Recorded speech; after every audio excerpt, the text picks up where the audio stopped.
Bismillah. Assalamualaikum warahmatullahi taala wabarakatuh. Innal hamdalillah nahmaduhu ta'ala wa nasta'inu bihi wa nastaghfiruh. Asyhadu an la ilaha illallah. Nashhadu anna Muhammadan 'abduhu wa rasuluh. Allahumma shalli ala hadzal nabiyil karim wa ala alihi wa sahbihi ajma'in. Rabbi shrah li sadri wa yassir li amri wahlul 'uqdatam min lisani yafqahu qawli.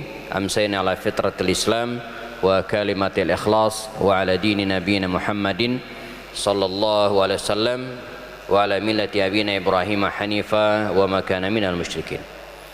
Para hadirin dan hadirat jamaah salat maghrib jelang isya Masjid Al-Hidayah Bukit Cimanggu City dan sekitarnya, kita bersyukur kepada Allah Subhanahu wa taala pada hari ini ya, di pekan pertama Juni ya, Sabtu pekan pertama Juni, rutin insyaallah kita ketemu di kajian sirah Rasulullah dan para sahabat sebulan sekali ya, yang sudah berlangsung cukup lama sejak sebelum pandemi ya.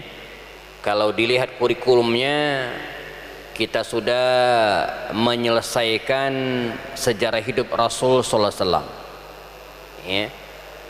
Sejarah hidup baginda Rasul itu ya, saya bagi sedemikian rupa itu kira-kira 30 seri ya, 30 kali pertemuan lebih kurang ya. Nah, menyusul setelah itu jamaah kita sudah bahas 3 atau 4 kali pertemuan ya, 3 kali ya, Siratu As-Sahabah Abu Bakar As-Siddiq ya. Terakhir kita bahas potret dan keteladanan dari Abu Bakar Siddiq dan keluarganya ya. Nah, malam hari ini sampai nanti waktu Isya jam 7 kira-kira, ada waktu sekitar ya, 30 menit sekian, kita akan mulai pembahasan ya, memetik keteladanan dari sahabat mulia Rasulullah Umar bin Khattab radhiyallahu anhu. Mungkin ini butuh 3 atau 4 kali pertemuan juga ya. Kita akan bicara detail mulai dari siapa dia ya. Saya yakin di antara kita sudah sangat mengenal ya sosok Umar ini, Umar bin Khattab ini ya. Kemudian bagaimana kondisinya sebelum Islam, sebelum beliau masuk Islam, karena Umar bin Khattab ini sempat menjadi orang yang menentang dakwah Rasulullah SAW, sampai Nabi mendoakan, Allahumma a'izzal islama bi ahadi umarain. Ya Allah, muliakanlah Islam ini dengan salah satu di antara 2 Umar, Umar bin Khattab dan Amr ibn Hisham ya. Umar bin Khattab dan Amr ibn Hisham itu adalah Abu Jahal. Sampai nanti kita akan bahas peran Umar di masa Rasulullah, di masa Abu Bakar Siddiq, dan bagaimana perkembangan peradaban Islam di masa pemerintahnya sendiri ya, sampai nanti Umar wafat kita akan bahas insyaallah ya. Apalagi masa kepemimpinan Umar bin Khattab ini cukup panjang ya, 2 periode ya, 10 tahun, dari 13 Hijriah sampai 23 Hijriah, dan begitu banyak perkembangan yang terjadi pada masa kekhalifan Umar bin Khattab ya, yang bisa menjadi teladan bagi kita hari ini ya. Baik, kita mulai dari siapa Umar ini jemaah ya. Umar bin Khattab ya, huwa adiyun Quraisy ya.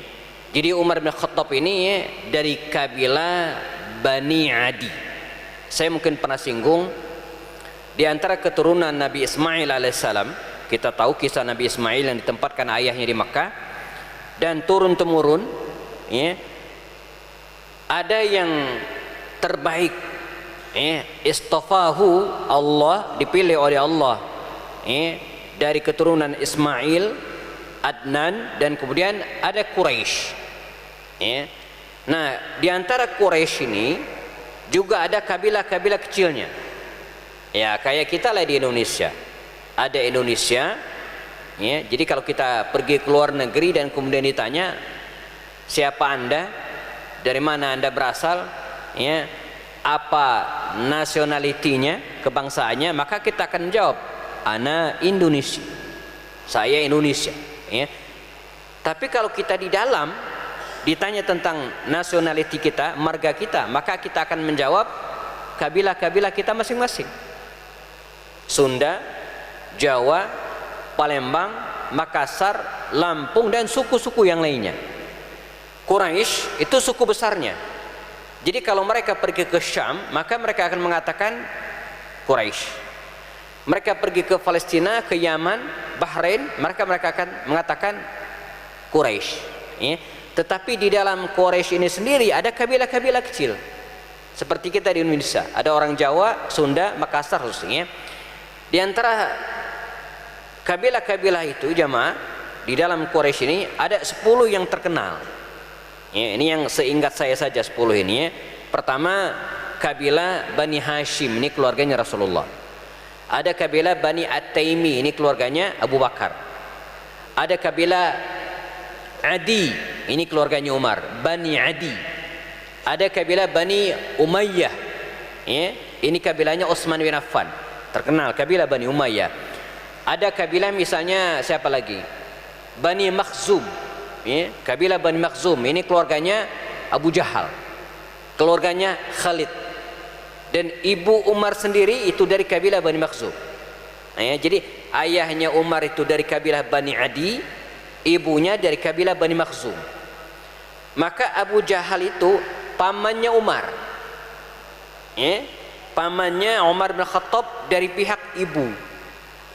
Dalam bahasa Arab, paman dari pihak ibu itu dipanggil dengan khalun. Paman dari pihak ayah itu dipanggil dengan ammun. Ya, bahasa Indonesianya om. Ya, bahasa Arabnya ammun. Gitu ya. Jadi beda. Jadi Abu Jahal itu adalah khalunnya Umar, paman Umar dari pihak ibunya, bukan dari pihak ayahnya. Makanya secara nasab Umar dengan Abu Jahal itu beda. Umar dari kabilah Bani Adi karena ayahnya Bani Adi. Abu Jahal itu dari kabilah Bani Makhzum, ya, sekabilah dengan emaknya Umar, dan seseorang itu dinasabkan dengan ayahnya. Ada kabilah Bani Saham, ini keluarga Amr bin As. Ada kabilah Bani Asad, kabilahnya Khadijah. Ada kabilah Bani Zuhrin, kabilahnya Amin, dan seterusnya. Nah, Umar ini jamaah dari kabilah Bani Adi. Ya, ayahnya Bani Adi, ibunya dari kabilah Bani Makhzum. Sehingga bisa disebut bahwa dari aspek nasab, status sosial, Umar ini orang terhormat, masuk 10 kabilah besar terpandang di Mekah waktu itu. Ya. Tidak mungkin bangsa Quraisy Makkah waktu itu, ya, memutuskan perkara tanpa persetujuan dari tokoh-tokoh ini, ya, termasuk dari kabilah Bani Adi.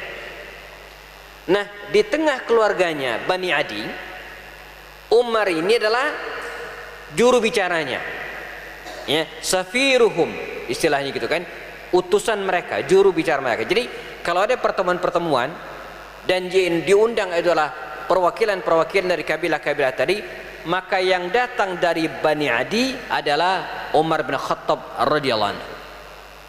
Bahkan bukan bapaknya, bahkan bukan abangnya. Jadi dia punya abang Zaid bin Khattab itu lebih tua dari Umar, dan bukan dia yang mewakili, tapi Umar bin Khattab. Ya, karena Umar itu terkenal dengan logika dan kecerdasan mengutarakan pendapat, gitu kan, mematahkan, ya, pendapat-pendapat yang menurut dia aneh, sehingga dia sangat bisa atau sangat layak mewakili keluarganya di pertemuan-pertemuan besar Quraisy. Ya. Nah, sekarang kita lihat usianya jemaah. Dibanding dengan Rasulullah, Umar ini lebih muda sekitar 13 tahun. Lebih muda dari Rasulullah. Karena ketika Rasulullah mendapatkan wahyu, ya, usia Rasulullah 40 tahun, usia Umar 27 tahun. Ini cara ngitungnya. Nah, sehingga usia Umar ini, ya, 13 tahun lebih muda dari Rasulullah SAW. Ketika Rasulullah hijrah ke Madinah usianya 57 tahun, berarti Umar usianya 40 tahun. Kan beda 13. Ya. Jadi ketika hijrah ke Madinah, umur Umar itu 40 tahun. Dia wafat pada tahun 23 Hijriah. Artinya saat meninggal dunia Umar ini persis umurnya 63 tahun. Tak jauh beda dengan Rasulullah SAW. Makanya benarlah Nabi mengatakan, a'maru ummati baina sittin wa sab'ina sana. Umur umatku antara 60 sampai 70 tahun. Ya, dan para sahabat Nabi rata-rata usianya antara 60 sampai 70 tahun. Kita umatnya hari ini pun saya kira nggak jauh beda juga, antara 60 sampai 70 tahun. Ada yang 70 tahun lebih, tapi dikit gitu ya. Yang banyak adalah ma baina sittin wa sab'ina sana, antara 60 sampai 70 tahun. Ya, karena kaidahnya umur umat, suatu umat itu biasanya tidak jauh berbeda dengan umur nabinya. Ya, seberapa umur nabinya, maka kira-kira begitulah umur orang-orang di sekitarnya. Umar wafat pada usia kira-kira 63 tahun, tak jauh berbeda dengan Rasulullah sallallahu alaihi wasallam. Oke, baik. Umar ini jamaah, ya, dalam bentang sejarah secara fisik gitu ya, dia berbadan besar, tinggi. Ya, kata Abbas Mahmud Al-Aqad dalam kitabnya Abqariyatu Umar, kalau Umar itu berdiri di tengah keramaian, maka akan sangat kelihatan Umarnya, lebih menonjol daripada yang lain.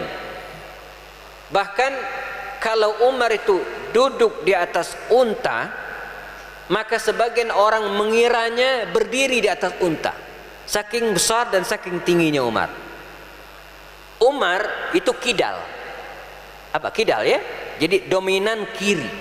Makanya kalau jamaah lihat film Omar yang sempat tayang di televisi swasta beberapa waktu yang lalu, dan sekarang di YouTube sudah banyak ya, ketika dia terlibat misalnya dalam perang Badar, Uhud ya, maka diilustrasikan Umar itu megang pedangnya itu sebelah kiri ya, karena dalam riwayat Umar itu emang kidal orangnya, dominan kiri. Ya, kecuali makan dia tetap kanan tetap, tapi dominan dalam melakukan banyak hal dia dengan menggunakan tangan kiri. Badannya besar, bewoknya lebat, rambutnya lebat, dan sesekali dipanjangin dan tak jarang juga dikuncir, ya, diikat.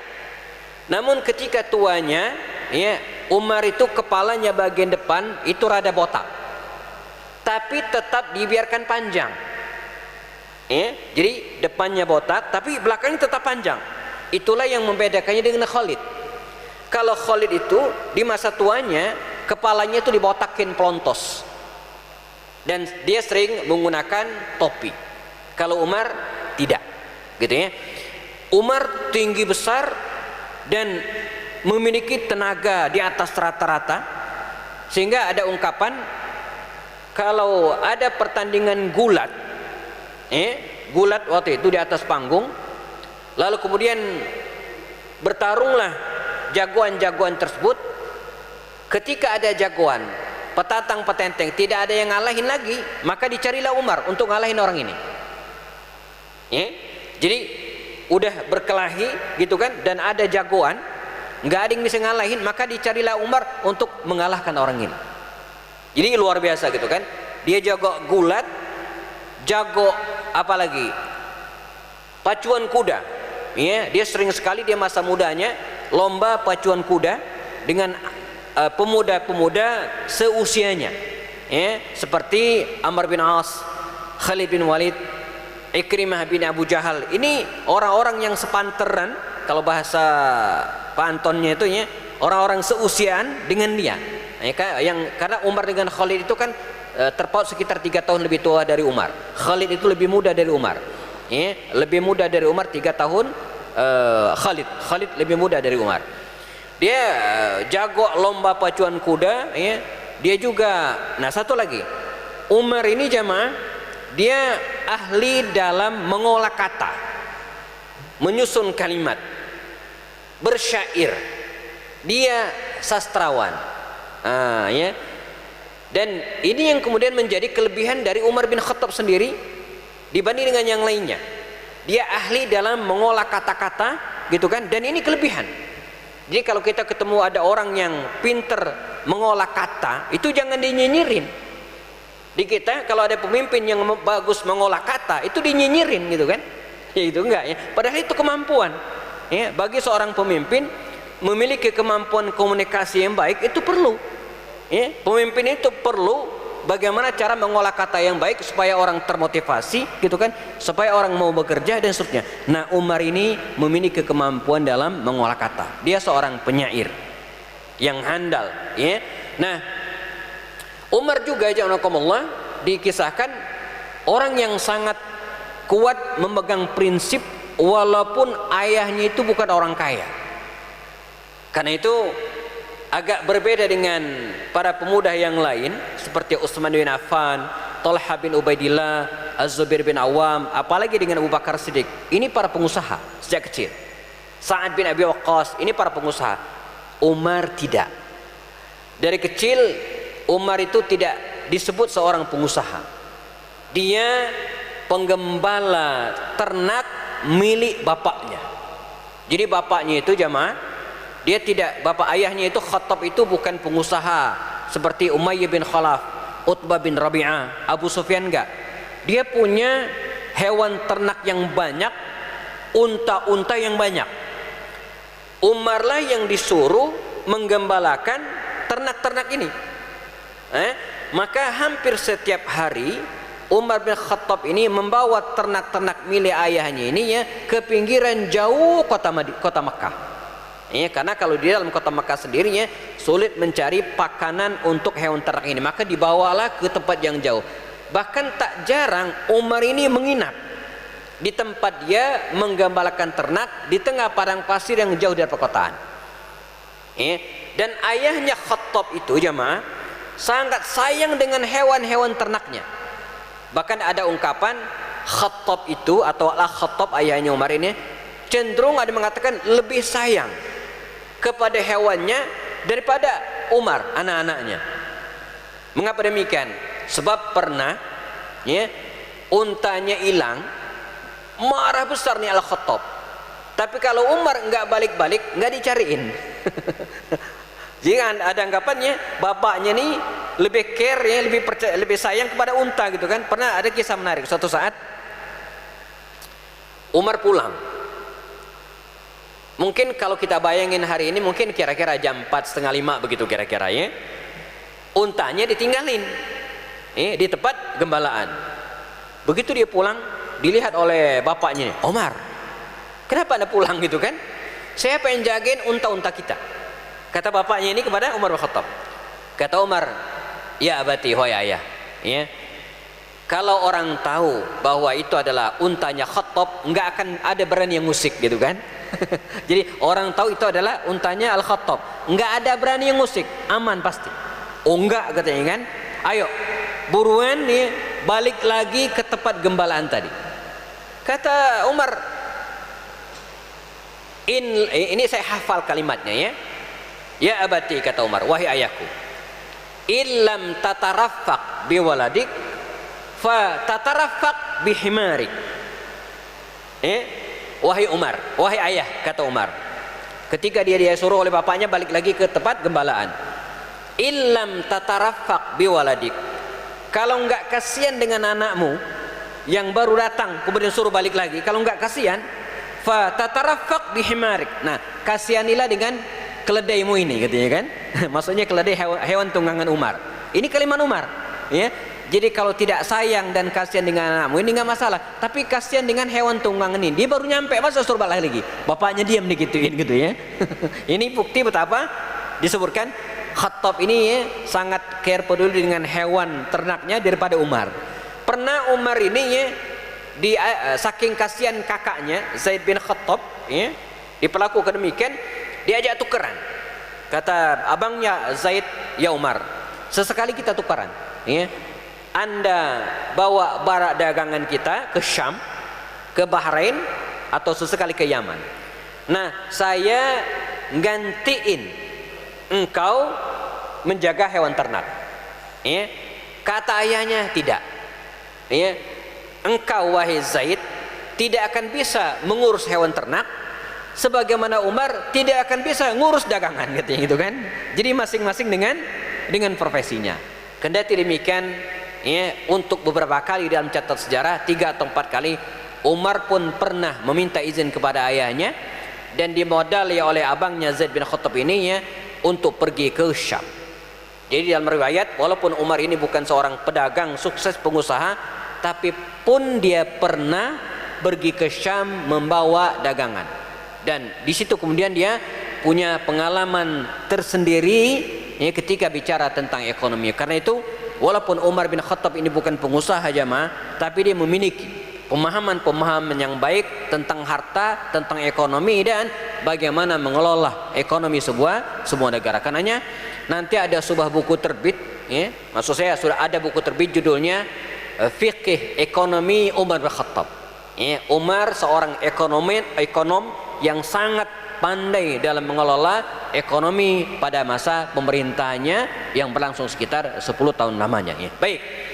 Nah, Umar bin Khattab ini jamaah rahimakumullah termasuk orang yang memiliki kekuatan prinsip yang luar biasa. Dan tapi dia fair. Ya. Artinya apa? Ketika Rasulullah SAW berdakwah menyampaikan Islam, kita tahu dakwah Rasulullah SAW, ya, secara umum ada 3 fase. Ya. Fase pertama, Rasulullah berdakwah secara diam-diam, 3 tahun namanya, ya, dari mulut ke mulut, dari rumah ke rumah, dan menghasilkan sekitar 40 orang. Ini disebut dengan dakwah sirriyah, dakwah diam-diam. Nah, fase yang kedua, sebelum masuk fase dakwah secara terang-terangan, ada fase yang disebut dengan fase, ya, jahriyatud dakwah wa sirriyatut tanzim. Dakwah Nabi sudah mulai terang-terangan, tapi siapa saja yang masuk Islam itu belum ketahuan. Nah, ini fase pertengahan sebelum nanti mereka mengumumkan keislamannya. Nah, pada fase di tengah ini kaum muslimin mengalami ujian yang luar biasa, di mana kalau mereka ketahuan masuk Islam maka akan disiksa, akan dikurung, akan dipecut oleh keluarganya yang tidak setuju dengan keislaman, termasuk Umar bin Khattab. Ya. Umar sangat membenci dakwah Rasulullah SAW dan akan menghukum, memberikan sanksi atas keluarganya yang masuk Islam. Muncul pertanyaan jamaah, mengapa dengan kecerdasannya, dengan sikap gentleman dan objektifnya, Umar, ya, melawan dakwah Rasulullah? Ini mungkin jadi satu pertanyaan sendiri. Umar kan cerdas, Umar itu mandiri, artinya tidak tergantung dengan bapaknya. Kalau Amr bin As, Khalid bin Walid, dia punya alasan kenapa tidak masuk Islam sejak awal, karena tergantung dengan bapaknya, dimarahi oleh bapaknya dan dia takut. Tetapi Umar tidak. Umar nggak takut dengan siapapun, tidak takut dengan ayahnya. Pertanyaannya adalah mengapa Umar tidak masuk Islam pada sejak awal sekali. Bahkan dia termasuk orang yang sangat keras memusuhi dakwah Rasulullah. Karena Umar belum mengenal Islam dari dalam. Umar bin Khattab jamaah hanya melihat Islam dari luar. Ini yang dialami oleh para orientalis dan pembenci-pembenci Islam di negara-negara barat. Mereka taunya Islam itu kejam, Islam itu orang Islam itu teroris, Islam itu tidak adil, sementara dia belum mempelajari Islam. Maka insya Allah, kalau orang-orang seperti ini mempelajari Islam dengan objektif apa adanya, insya Allah mereka akan mendapatkan hidayah. Umar pada fase-fase ini pun demikian jemaah, dia belum mengenal Islam. Taunya Rasulullah SAW ini dianggap sebagai pemecah belah masyarakat, karena dia dilihat di lapangan, kalau ada orang yang masuk Islam maka dia akan dimarahi oleh bapaknya, akan diusir oleh ayahnya. Ya. Dia melihat kalau ada seorang wanita masuk Islam, maka dia akan diusir oleh suaminya, akan diceraikan oleh suaminya. Dia melihat kalau ada seorang anak yang masuk Islam, maka diusir oleh ibunya, diusir oleh ayahnya. Ya.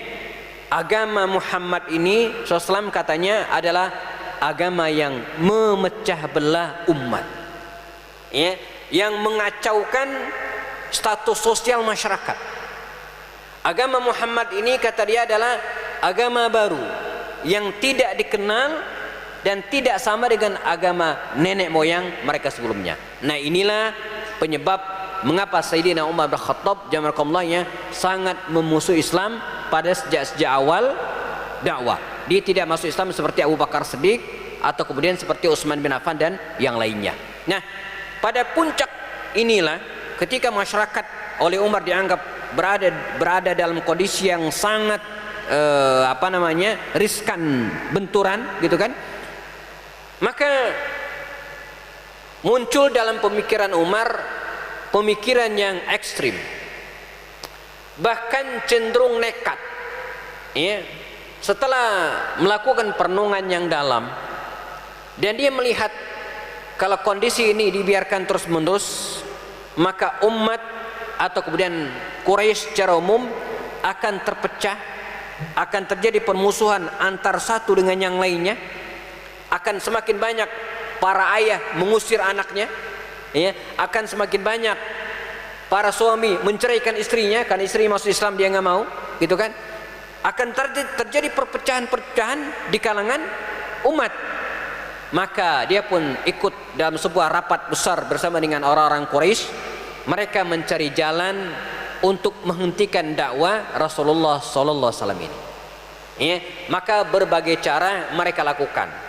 Mulai dari memaksa orang-orang yang masuk Islam untuk kembali lagi ke agama nenek moyang mereka, bahkan sampai pada titik akhir sebagaimana diusulkan oleh Utbah bin Rabi'ah, mereka ya mendatangi Rasulullah dan kemudian menawarkan kepada beliau, ya Muhammad, kalau anda mau jadi orang paling kaya di kota Mekah ini, jamma'na lakal amwal, kami akan kumpulkan harta, kami berikan kepada anda. Kalau anda pengen menjadi penguasa kami di kota Mekah ini, maka kami angkat anda menjadi raja kami dan hentikan dakwah anda. Kalau anda pengen menikah dengan wanita yang paling cantik di kota Mekah ini, maka kami pilihkan wanita yang paling cantik dan kami berikan kepada anda. Ini tawaran dari orang-orang kafir Quraisy dengan syarat Rasulullah menghentikan dakwahnya. Apa jawab Rasulullah? Disampaikan kepada pamannya Abu Talib, ya ammi, wahai pamanku, ya, lau wada'u syamsa ala yamani, kalau mereka meletakkan matahari di tangan kananku, wal qamara ala yasari, dan rembulan di tangan kiriku, lan atruka hadhihi da'wata au ahluka dunaha, saya tidak akan meninggalkan dakwah ini dan bila perlu saya binasa bersama dengan dakwah itu sendiri. Mentoklah upaya orang-orang kafir Quraisy menghalangi dakwah Rasulullah sallallahu alaihi wasallam. Ya, bahkan ada kemudian ide mereka mendatangi Rasulullah, ya Muhammad, gimana kalau kita gantian? Ya, oke, menurut anda agama anda benar, menurut kami agama kita benar. Nah, kita gantian. Hari ini kami menyembah agama anda dan besok gantian anda menyembah agama kami. Maka turunlah firman Allah Subhanahu wa taala surat Al-Kafirun yang mengatakan lakum dinukum waliyadin. Jadi segala cara upaya dilakukan oleh orang-orang kafir Quraisy menghalangi dakwah Rasulullah, sampai di antara juga mereka juga mengatakan berusaha untuk membuat citra buruk bagi Rasulullah dengan melabelin Nabi itu dengan julukan-julukan yang buruk, menyebut Nabi itu tukang sihir, menyebut Nabi itu orang gila, menyebut Nabi itu penyair, menyebut Nabi itu penyihir dan seterusnya, ya, menyebut Nabi itu tukang bohong, tapi semuanya mental. Tidak bisa. Bagaimana mungkin mereka menyebut Nabi sebagai orang yang gila? Padahal mereka tahu orang gila itu seperti apa. Itu kalau kita baca cerita bagaimana orang-orang kafir Quraisy mencari julukan yang buruk untuk Rasulullah itu lucu. Ada yang mengusulkan, kita juluki Muhammad itu orang gila. Yang lain mengatakan, Na'riful jununa wa ma huwa bimajnun. Kita tahu karakter orang gila itu seperti apa. Orang gila itu kan ngomong ngaco, makan sembarangan, pakaiannya nggak jelas gitu ya. Nah, Rasul Muhammad nggak begitu, nggak begitu. Ya. Oh, kalau begitu kita juluki Muhammad itu kadzab, pendusta. Gimana kita juluki dia pendusta kalau dia nggak pernah bohong, gitu kan? Mentoklah mereka dengan berbagai upaya tersebut. Nah, apa yang dilakukan oleh Umar bin Khattab jamaah? Kita masuk ke kisah kita. Umar bin Khattab merenung. Ini mesti ada solusi. Kalau tidak, maka akan menimbulkan perpecahan di kalangan Quraisy pada waktu itu. Maka muncullah ide ekstrimnya. Setelah dia mengevaluasi semua peristiwa dan kemudian langkah-langkah Quraisy untuk menghentikan dakwah Rasul, dia punya satu kesimpulan. Apa itu? Yarji'u kullu hadzal umur ila hadzal rajul. Ini masalah ini terjadi penyebabnya cuma satu orang, Muhammad ini. Dan satu-satunya jalan untuk menyelesaikannya adalah dengan cara membunuhnya. Inilah awal cerita Umar bin Khattab ingin membunuh Rasulullah, karena dia melihat semua masalah ini penyebabnya kepada orang ini. Nah, kalau orang ini dibunuh, selesai urusan. Ini pemikiran ekstrim, sumbu pendek, tapi tidak ada jalan lain kecuali itu. Nah, maka pemikiran nekat ini jamaah, segera dia akan eksekusi, akan dilaksanakan. Maka masuk tahun keempat dari kenabian, artinya Rasulullah sudah menjadi Nabi 3 tahun, dan pengikut Rasulullah sudah hampir 40 orang waktu itu, dengan dari berbagai strata sosial. Umar bin Khattab segera akan melaksanakan ide nekatnya ini, membunuh Rasul sallallahu alaihi wasallam. Untuk diketahui bahwa sebenarnya bangsa Arab Quraisy waktu itu sudah punya cara agar tidak berantem antar suku, yaitu kalau ada orang yang masuk Islam maka diurusi oleh keluarganya masing-masing. Ini untuk mengantisipasi perang antar suku. Jadi misalnya kalau ada orang dari kabilah Bani Adi masuk Islam, serahkan ke Umar yang nyiksanya. Kalau ada orang masuk Islam, dilihat dari sukunya, misalnya suku Bani Umayyah, nah serahkan ke Abu Sufyan yang nyiksanya. Ini yang mereka sepakati. Umar tidak peduli dengan itu. Di suatu saat dia keluar dari rumahnya membawa pedang, jalan mencari Rasul sallallahu alaihi wasallam. Begitu ketemu, tidak babi bu lagi, akan diserang, dia akan dibunuh Rasulullah SAW. Di tengah dia sedang mencari Rasul itu jamaah, dia berpapasan dengan seorang laki-laki yang juga berasal dari kabilahnya, namanya Nu'aim bin Abdullah. Kata dia, ya Umar, mau kemana? Mutawahhishun bisayf, Anda keluar bawa pedang segala. Bagi masyarakat Quraisy waktu itu, Pak, kalau ada orang keluar bawa pedang itu aneh. Pasti mau perang, pasti mau berkelahi. Sebab biasanya kalau keluar biasa, maka senjatanya itu biasanya cemeti atau tongkat. Bisa pecut atau kemudian tongkat. Khususnya bagi mereka yang memiliki banyak budak, biasanya memiliki ini, bukan pedang. Maka ketika Umar bin Khattab keluar dengan pedang, dengan wajah yang marah, untuk diketahui Umar itu termasuk orang yang tidak bisa menyembunyikan apa yang ada dalam hatinya. Wahiruhu kabatinihi. Dia tidak mungkin dalam hatinya bergejolak emosi amarah yang luar biasa, tapi wajahnya senang, nggak bisa. Umar bukan itu tipenya. Zahiruhu, wajahnya yang zahir, kabatinihi, apa yang ada dalam hatinya itu yang kemudian kelihatan dalam wajahnya. Dia senang, kelihatan senang. Kalau dia marah, kelihatan marahnya. Ini Umar bin Khattab. Kata Nu'aim bin Abdullah, ya Umar, mau kemana? Di tengah wajahnya yang masih menyimpan amarah, membawa pedang, dan apa yang akan Anda lakukan? Kata Umar bin Khattab polos, jujur, apa adanya. Kata dia apa? Uridu hadzal rajula ab'atsu an Muhammadin. Saya mencari laki-laki ini. Aku mencari Muhammad, kata. Saya ingin membunuhnya.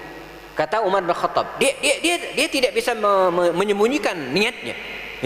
dia tidak bisa menyembunyikan rencananya, dan itulah Umar. Bahkan nanti ketika dia masuk Islam di hadapan Rasulullah juga demikian, dia tidak pernah menyembunyikan apa yang ada dalam hatinya. Saya ingin mencari Muhammad dan saya akan membunuhnya.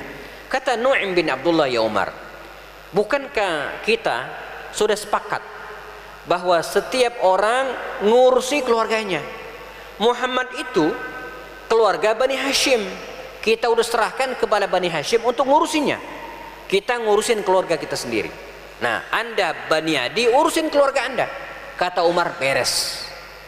Keluargaku yang masuk Islam dari kabilah Bani Adi, kalau mereka ketahuan masuk Islam, saya akan siksa mereka hatta malaltu, sampai saya capek.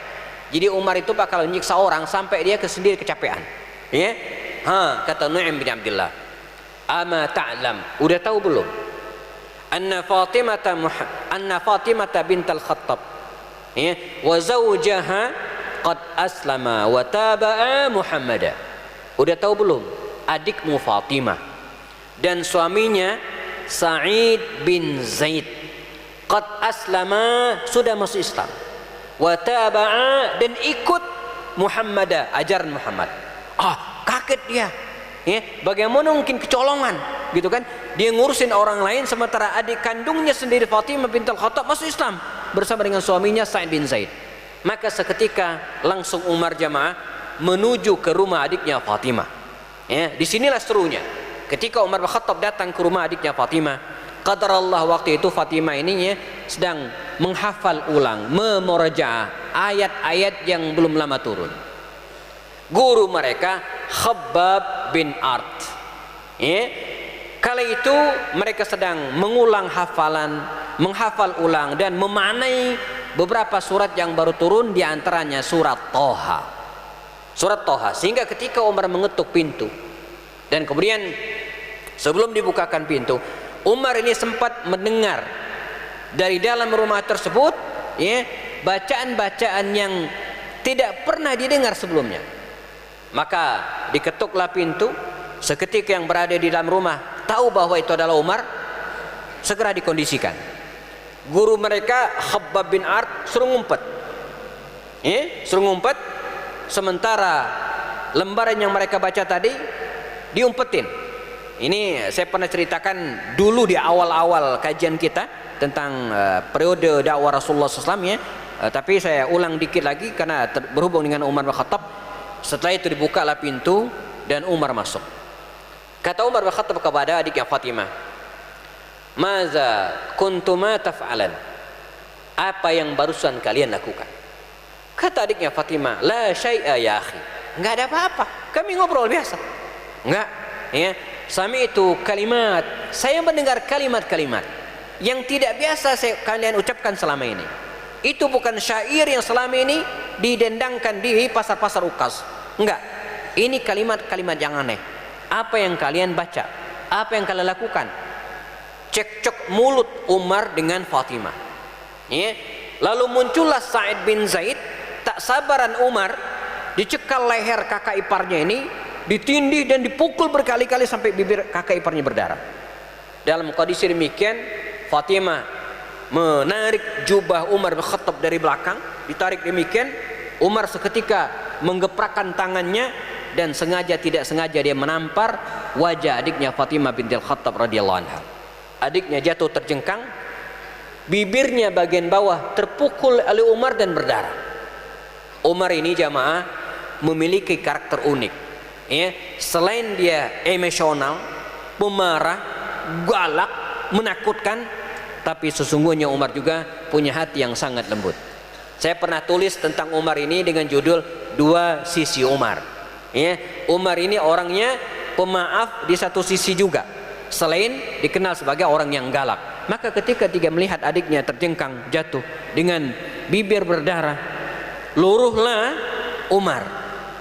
Emosinya langsung down sedemikian rupa, dan dia duduk terenyuh seperti orang yang tidak bisa berdiri. Dan pandangan matanya tiba-tiba melihat satu gulungan kertas di pojokan tempat duduk mereka. Kata dia, apa itu? Maka ketika tangannya akan mengambil lembaran ini jemaah, segera dicegah oleh adiknya Fatimah. Kata adiknya Fatimah, ini sahifah, lembaran suci. La yamassuhu illal mutahharun, tidak boleh disentuh kecuali orang yang suci. Wa anta najis, anda ini najis. Kalau mau mandi di belakang rumah, setelah itu baru boleh baca ini. Umar ngikut. Ya, dalam sirah Ibnu Hisham dikatakan Umar betul-betul ke belakang mandi, segar tubuhnya diberikan lembaran tersebut dan dibacalah oleh Umar bin Khattab. Bismillahirrahmanirrahim. Toha ma anzalna alaikal qur'ana litashqa. Terus dibaca oleh Umar. Umar ini penyair, ya, seninya tinggi. Dan surat Toha itu ayat Makkiyah. Kita udah isya, satu kalimat lagi saya hentikan ya. Umar itu ya, surat Toha itu memiliki tingkat sastra yang sangat tinggi.